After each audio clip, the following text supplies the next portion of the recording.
ಬಂಧುಗಳೇ, ಎಲ್ರಿಗೂ ನಮಸ್ಕಾರ. ನಾನು ರವಿಕೃಷ್ಣ ರೆಡ್ಡಿ, ಕರ್ನಾಟಕ ರಾಷ್ಟ್ರ ಸಮಿತಿ ಪಕ್ಷದ ಅಧ್ಯಕ್ಷ. ನಾನು ಈ ಸಂದರ್ಭದಲ್ಲಿ ವಿಶೇಷವಾಗಿ ಕೆಆರ್ಎಸ್ ಪಕ್ಷದ ಸೈನಿಕರಲ್ಲಿ, ಮುಖಂಡರಲ್ಲಿ, ಬೆಂಬಲಿಗರಲ್ಲಿ, ಹಿತೈಷಿಗಳಲ್ಲಿ ಒಂದು ಮನವಿ ಮಾಡ್ತಾ ಇದ್ದೀನಿ. ದಯವಿಟ್ಟು ಈ ಲೈವ್ ವಿಡಿಯೋ ಮುಗಿದ ತಕ್ಷಣ ಈ ವಿಡಿಯೋವನ್ನ ಡೌನ್ಲೋಡ್ ಮಾಡ್ಕೊಳ್ಳಿ. ಮತ್ತೆ ನೀವು ಪ್ರತ್ಯೇಕವಾಗಿ ನಿಮ್ಮ ಫೇಸ್ಬುಕ್ ಅಲ್ಲಿ ಶೇರ್ ಮಾಡ್ಕೊಳ್ಳಿ. ಫೇಸ್ಬುಕ್, ಯೂಟ್ಯೂಬ್, ಟ್ವಿಟರ್, ಸೋಷಿಯಲ್ ಮೀಡಿಯಾದ ಯಾವುದೇ ಇದರಲ್ಲಾಗಲಿ ದಯವಿಟ್ಟು ಶೇರ್ ಮಾಡ್ಕೊಳ್ಳಿ. ಯಾಕೆಂದ್ರೆ ಈಗ ಯಾವ ಪೇಜ್ಗಳಿಂದ ಇದು ಲೈವ್ ಆಗ್ತಾ ಇದೆ ಆ ಪೇಜ್ಗಳು ನಾಳೆ ನಾಡಿದ್ದು ಇರುತ್ತೋ ಇರಲ್ವೋ, ನನ್ನ ವೈಯಕ್ತಿಕ ಪುಟವೂ ಸೇರಿದಂತೆ ಫೇಸ್ಬುಕ್ ಪ್ರೊಫೈಲ್ಗಳು ಇರುತ್ತೋ ಇಲ್ವೋ ಅನ್ನುವಂತಹ ಒಂದು ಸಂದರ್ಭದಲ್ಲಿ ನಾವಿದ್ದೀವಿ.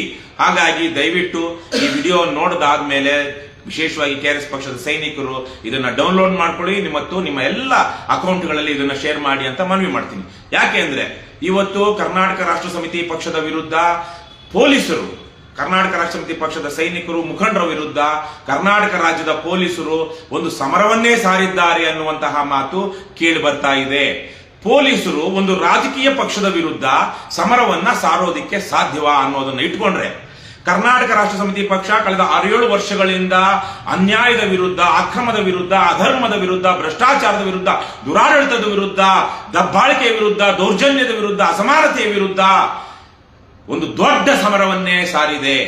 ಕರ್ನಾಟಕದಲ್ಲಿ ಇವತ್ತು ಕರ್ನಾಟಕ ರಾಷ್ಟ್ರ ಸಮಿತಿ ಪಕ್ಷ ಕಳೆದ 6-7 ವರ್ಷಗಳಲ್ಲಿ ಮಾಡ್ತಾ ಇರುವಂತಹ ಕೆಲಸ ನಿಮ್ಗೆಲ್ಲ ಗೊತ್ತಿದೆ. ನಾವು ಘೋಷಿತ ಸಮರವನ್ನೇ ಸಾರಿದ್ದೇವೆ. ಈಗಾಗಲೇ ಹೇಳಿದಾಗೆ ಭ್ರಷ್ಟ ರಾಜಕೀಯ ವ್ಯವಸ್ಥೆಯ ವಿರುದ್ಧ, ದುರಾಡಳಿತದ ವಿರುದ್ಧ, ಭ್ರಷ್ಟಾಚಾರದ ವಿರುದ್ಧ, ಅಧರ್ಮದ ವಿರುದ್ಧ, ಅನ್ಯಾಯದ ವಿರುದ್ಧ, ಅಸತ್ಯದ ವಿರುದ್ಧ ಶಾಂತಿಯುತವಾದಂತಹ ಅಹಿಂಸಾತ್ಮಕವಾದ ಘೋಷಿತ ಸಮರವನ್ನ ನಾವು ಸಾರಿದ್ದೇವೆ. ಆದರೆ ನಮ್ಮ ಮೇಲೆ ಇಂತಹ ಸಂದರ್ಭದಲ್ಲಿ ಪೊಲೀಸರು ಅಘೋಷಿತ ಸಮರವನ್ನು ಮಾತ್ರ ಸಾರೋದಿಕ್ಕೆ ಸಾಧ್ಯವಾಗುತ್ತೆ. ಯಾಕೆಂದ್ರೆ ಅನ್ಯಾಯ, ಅಧರ್ಮ, ಅಕ್ರಮ, ಭ್ರಷ್ಟಾಚಾರದ ವಿರುದ್ಧ ಘೋಷಿತ ಸಮರವನ್ನ ಸಾರಿರುವಂತಹ ಕೆಆರ್ಎಸ್ ಪಕ್ಷದ ವಿರುದ್ಧ ಯಾವುದೇ ಸಂಸ್ಥೆಯಾಗ್ಲಿ, ಸಂಘಟನೆಯಾಗ್ಲಿ ಘೋಷಿತ ಸಮರವನ್ನ ಸಾರೋದಿಕ್ಕೆ ಸಾಧ್ಯವಿಲ್ಲ. ಈ ಹಿನ್ನೆಲೆಯಲ್ಲಿ ಈಗಾಗಲೇ ನಿಮ್ಗೆಲ್ಲ ಗೊತ್ತಿರೋ ಹಾಗೆ ಕಳೆದ ವಾರ ಕೇವಲ 4-5 ದಿನಗಳ ಅಂತರದಲ್ಲಿ ನನ್ನ ಮೇಲೆ ಕೆಆರ್ಎಸ್ ಪಕ್ಷದ ಹಾಲಿ ಗೌರವಾಧ್ಯಕ್ಷ, 2 ತಿಂಗಳಿನಿಂದ ನಾನು ಕೆಆರ್ಎಸ್ ಪಕ್ಷದ ಅಧ್ಯಕ್ಷನಾಗಿಲ್ಲ. ಯಾಕಂದ್ರೆ ನನ್ನ ಟರ್ಮ್ ಮುಗಿದ ನಂತರ ಇವತ್ತು ದೀಪಕ್ ಸಿಎನ್ ರವರು ನಮ್ಮ ಪಕ್ಷದ ಅಧ್ಯಕ್ಷರಾಗಿ ಪಕ್ಷ ಆಯ್ಕೆ ಮಾಡಿಕೊಂಡಿದೆ, ನನ್ನನ್ನ ಗೌರವಾಧ್ಯಕ್ಷನಾಗಿ ಮಾಡಿದೆ.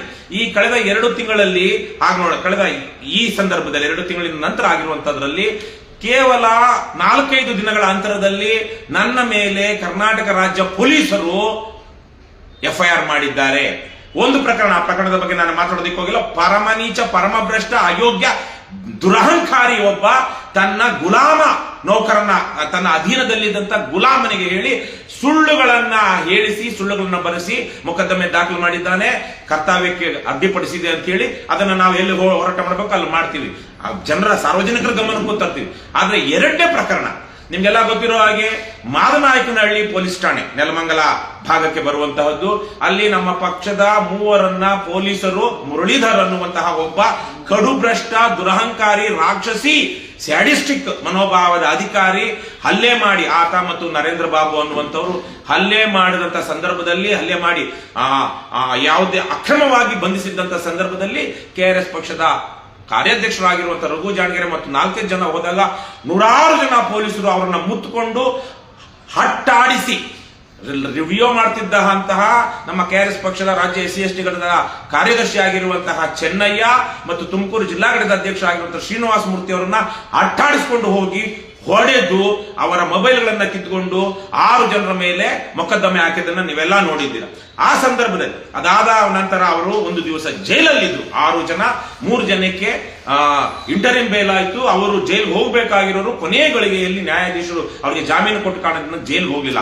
ಆದ್ರೆ 6 ಜನ ಇಡೀ ಒಂದು ದಿನ ಜೈಲಲ್ಲಿದ್ರು. ಮಾರನೇ ದಿವಸ ಕೆಆರ್ಎಸ್ ಪಕ್ಷದ ಮುಖಂಡರುಗಳು ವಕೀಲರನ್ನ ಸಂಪರ್ಕಿಸಿ ಅದಕ್ಕೆ ಬೇಕಾದಂತ ದಾಖಲೆಗಳನ್ನ ಕೊಟ್ಟು ಆ ಮಿಕ್ಕ 6 ಜನಕ್ಕೆ, ರಘು ಜಾಣಗೆರೆ ಅವರ ನೇತೃತ್ವದಲ್ಲಿ ಹೋಗಿದ್ದಂತ 6 ಜನರಿಗೆ ಬೇಲ್ ಆಯ್ತು. ಅದಾದ ನಂತರ ಒಂದು 4 ದಿವಸಗಳ ನಂತರ ಕೆಆರ್ಎಸ್ ಪಕ್ಷದವರು ಕಳೆದ ಮಂಗಳವಾರ, ಇವತ್ತಿಗೆ ಸರಿಯಾಗಿ 1 ವಾರದ ಹಿಂದೆ ಫ್ರೀಡಂ ಪಾರ್ಕ್ ನಲ್ಲಿ ಒಂದು ಧರಣಿ ಮಾಡಬೇಕು ಅಂತ ಹೇಳಿ ಅದಕ್ಕೆ 4 ದಿನಗಳ ಹಿಂದೆಯೇ ಪೊಲೀಸರಿಗೆ ಮನವಿ ಪತ್ರವನ್ನು ಅಥವಾ ಏನಂತಾರೆ ಅರ್ಜಿಯನ್ನ ಕೊಡ್ತಾರೆ. ಯಾಕಂದ್ರೆ ಬೆಂಗಳೂರಲ್ಲಿ ನಾವು ಧರಣಿ ಮಾಡಬೇಕು ಫ್ರೀಡಂ ಪಾರ್ಕ್ ಅಲ್ಲಿ ಅಂದ್ರೆ ಉಪ್ಪಾರಪೇಟೆ ಪೊಲೀಸ್ ಸ್ಟೇಷನ್ಗೆ ದೂರು ಕೊಡೋ, ಅಲ್ಲಿ ಏನು ಮನವಿ ಪತ್ರ ಅಥವಾ ಏನಂತಾರೆ ಅರ್ಜಿ ಕೊಡಬೇಕು. ನಮಗೆ ಅನುಮತಿ ಕೊಡಿ, ಅನುಮತಿ ಕೇಳಿ ಪತ್ರ ಅರ್ಜಿ ಕೊಡಬೇಕು. ಅದನ್ನ ಇಟ್ಟುಕೊಂಡು ಆಡಿಸಿ ಆಟ ಆಡಿಸಿ ಕೊನೆಗೆ ಸೋಮವಾರ ಸಂಜೆಗೆ ನಿಮಗೆ ಯಾವುದೇ ರೀತಿಯಲ್ಲಿ ಇಲ್ಲಿ ಇದು ಧರಣಿ ಪ್ರತಿಭಟನೆ ಮಾಡೋದಕ್ಕೆ ಅವಕಾಶ ಇಲ್ಲ ಅಂತ ಹೇಳ್ತಾರೆ. ಹಾಗಾಗಿ ರಾಜ್ಯದ ಬೇರೆ ಬೇರೆ ಭಾಗಗಳಿಂದ ಬಂದಿದ್ದಂತ ನೂರಾರು ಕೆಆರ್ಎಸ್ ಪಕ್ಷದ ಸೈನಿಕರು ಮಾರನೇ ದಿವಸ ಪೊಲೀಸರ ಈ ಬೇಕಂತಲೇ ಮಾಡಿರುವಂತಹ ಪಿತೂರಿಯನ್ನ ಮನಗಂಡು ಅವರು ಸುಮಾರು 12 ಗಂಟೆ 1 ಗಂಟೆ ಸುಮಾರಿನಲ್ಲಿ ಫ್ರೀಡಂ ಪಾರ್ಕ್ ಅಲ್ಲಿ ಹೋಗಿ ಅಹಿಂಸಾತ್ಮಕವಾಗಿ ನಮ್ಮ ಅಧ್ಯಕ್ಷರಾದಂತಹ ದೀಪಕ್ ಸೇನ್ ಅವರ ನೇತೃತ್ವದಲ್ಲಿ ಅಹಿಂಸಾತ್ಮಕವಾದ ಒಂದು ಅಂಬೇಡ್ಕರ್ ಮತ್ತು ಮಹಾತ್ಮ ಗಾಂಧೀಜಿ ಅವರ ಫೋಟೋ ಹಿಡ್ಕೊಂಡು ಹೋಗಿ ಅಲ್ಲಿ ಹೋಗ್ತಾರೆ. ಅಲ್ಲಿಗೆ ಹೋಗೋಷ್ಟೊತ್ತಿಗೆ ನಮ್ಗೆ ಅಷ್ಟೊತ್ತಿಗೆ ಗೊತ್ತಾಗಿರುತ್ತೆ ಪೊಲೀಸರು ಇವತ್ತು ಏನೇನೋ ಬಹಳ ಬೇರೆ ಬೇರೆ ತಂತ್ರವನ್ನು ಹೂಡಿದ್ದಾರೆ ಅಂತೇಳಿ. 12:30 1 ಗಂಟೆಗೆ ಹೋಗ್ತಾರೆ. 1:30 ಗಂಟೆಗೆ ಅಲ್ಲಿ FIR ಅಲ್ಲಿ ನೋಡಿದ್ರೆ 1 ಗಂಟೆ 30 ನಿಮಿಷಕ್ಕೆ ಈ FIR ಅನ್ನು ನ್ಯಾಯಾಲಯಕ್ಕೆ ಸಲ್ಲಿಸಲಾಗಿದೆ ಅಂತಿದೆ. ಮೊದಲೇ ಸಿದ್ಧವಾಗಿತ್ತು. ರವಿಕೃಷ್ಣಾರೆಡ್ಡಿ ನಾನು ಗೌರವಾಧ್ಯಕ್ಷ, ಅದರಲ್ಲಿ ನನ್ನನ್ನು ಅಧ್ಯಕ್ಷ ಅಂತ ಹೆಸರಿಸಿ ನಮ್ಮ ಕಾರ್ಯಾಧ್ಯಕ್ಷರಾಗಿರುವಂತಹ ರಘು ಜಾಣಗೆರೆ ಅವರನ್ನ ಹೆಸರಿಸಿ ಅವರನ್ನ A2 ಮಾಡಿ ನನ್ನನ್ನ A1 ಮಾಡಿ ಸುಮಾರು ಈಗಿನ ಹಾಲಿ ಅಧ್ಯಕ್ಷರಾಗಿರುವಂತಹ ದೀಪಕ್ ಸಿಎನ್ ರವರು ಸೇರಿಸಿದಂತೆ ನಮ್ಮ ಯುವಘಟಕದ ಅಧ್ಯಕ್ಷ ಆಗಿರುವಂತಹ ಜನನಿ ವತ್ಸಲಾರವರು ಸೇರಿಸಿದಂತೆ ಸುಮಾರು 12-13 ಜನರ ಮೇಲೆ FIR ಮಾಡಿದ್ದಾರೆ. ನಾನು ಸ್ಥಳದಲ್ಲೇ ಇಲ್ಲ, ರಘು ಜಾಣಗೆರೆ ಅವರು ಸ್ಥಳದಲ್ಲಿ ಇಲ್ಲ, ಇನ್ನು ಹಲವಾರು ಜನ ಸ್ಥಳದಲ್ಲಿದ್ರು. ಇಲ್ಲದೇ ಇರೋರ ಮೇಲೆ ಇದಾದ್ರೆ A1 A2 ನಾನು ಅವತ್ತು ತುಂಬಾ ವೈಯಕ್ತಿಕ ಕಾರಣದಿಂದಾಗಿ ವೈಯಕ್ತಿಕ ಕೆಲಸದ ಮೇಲೆ ಬೆಂಗಳೂರಿನ ಹೊರವಲಯದಲ್ಲಿದ್ದೆ. ನಾನು ಆ ಸಂದರ್ಭದಲ್ಲಿ ಈಗಿನ ಹಾಲಿ ರಾಜ್ಯ ಸಮಿತಿ ಏನಿದೆ ಬಹಳ ಚೆನ್ನಾಗಿ ಕೆಲಸ ಮಾಡ್ತಾ ಇದ್ದಾರೆ. ಹಾಗಾಗಿ ಅವರು ಸ್ವತಂತ್ರವಾಗಿ ನಿರ್ಧಾರಗಳನ್ನು ತಗೊಂಡು ನಾಯಕತ್ವ ವೃದ್ಧಿ ಆಗಲಿ ಅಂತೇಳಿ ನಾನು ಕಳೆದ 2 ತಿಂಗಳಿಂದ ಯಾವುದೇ ಅಂತ ಅಷ್ಟು ಆಕ್ಟಿವಿಟೀಸ್ ಅಲ್ಲಿ ರಾಜ್ಯದ ಕಾರ್ಯಕಾರಿ ಸಮಿತಿಯ ಕಾರ್ಯಕಲಾಪಗಳಲ್ಲಿ ಇರಲಿ, ಅದು ಪಕ್ಷದ ಆಂತರಿಕ ವಿಚಾರ. ಆದರೆ ನನ್ನನ್ನ A1 ಮಾಡಿ, ಸ್ಥಳದಲ್ಲಿ ಇಲ್ಲದೆ ಇರೋನ್ನ A1 ಮಾಡಿ ಪೊಲೀಸರು ಮೊಕದ್ದಮೆ ದಾಖಲಿಸಿದ್ದಾರೆ. ಯಾವಾಗ ಬೇಕಾದ್ರೂ ಇವಾಗಿರುವಂತಹ ಸಂದರ್ಭದಲ್ಲಿ ನನ್ನನ್ನ ಬಂಧಿಸಬಹುದು. ಆ ವಿಚಾರಕ್ಕೆ ತದನಂತರ ಬರ್ತೀನಿ. ಆವತ್ತು ಪೊಲೀಸರು ಮಾಡಿದಂತಹ ದುಂಡಾವರ್ತನೆ ಮತ್ತು ಪೊಲೀಸ್ ಕಾರ್ಯಾಚರಣೆ ಏನಿದೆ ಕರ್ನಾಟಕದ ಪೊಲೀಸ್ ಇಲಾಖೆಯ ಅಥವಾ ಆಡಳಿತದ ಇತಿಹಾಸದಲ್ಲಿಯೇ ನಭೂತೋ, ಭವಿಷ್ಯತ್ತಿಗೆ ಗೊತ್ತಿಲ್ಲ ಇದೇನ್ ಬೇಕಾದ್ರೂ ಆಗ್ಬಹುದು, ನಭೂತೋ ಅಂದ್ರೆ ಹಿಂದೆಂದೂ ಕಂಡರಿಯದಂತಹ ಪೊಲೀಸ್ ಕಾರ್ಯಾಚರಣೆ.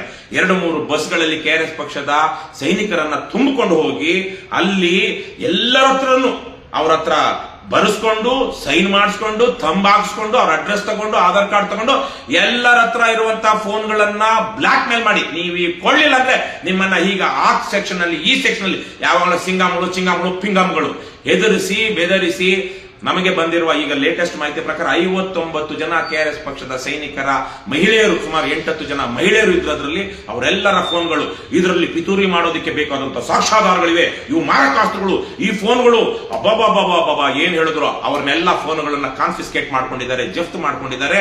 ಇವತ್ತು FSL ರಾಜ್ಯದಲ್ಲಿ ಇವರ ಪೊಲೀಸ್ ಇಲಾಖೆಯ ಯೋಗ್ಯತೆಗೆ ಕನ್ವಿಕ್ಷನ್ ರೇಟು ಅಂದರೆ ಅತ್ಯಾಚಾರ, ಕೊಲೆ, ಕಗ್ಗೊಲೆ, ಬೇರೆ ಬೇರೆ ಯಾವುದೇ ತರಹದ ಇದಿರಬಹುದು, ಏನು ಕಳ್ಳತನ, ದರೋಡೆ, ರಾಬ್ರಿ, ಈ ತರದಲ್ಲಿ ಕನ್ವಿಕ್ಷನ್ ರೇಟ್ ಇವರ ಯೋಗ್ಯತೆಗೆ 1, 2, 3% ಇದೆ.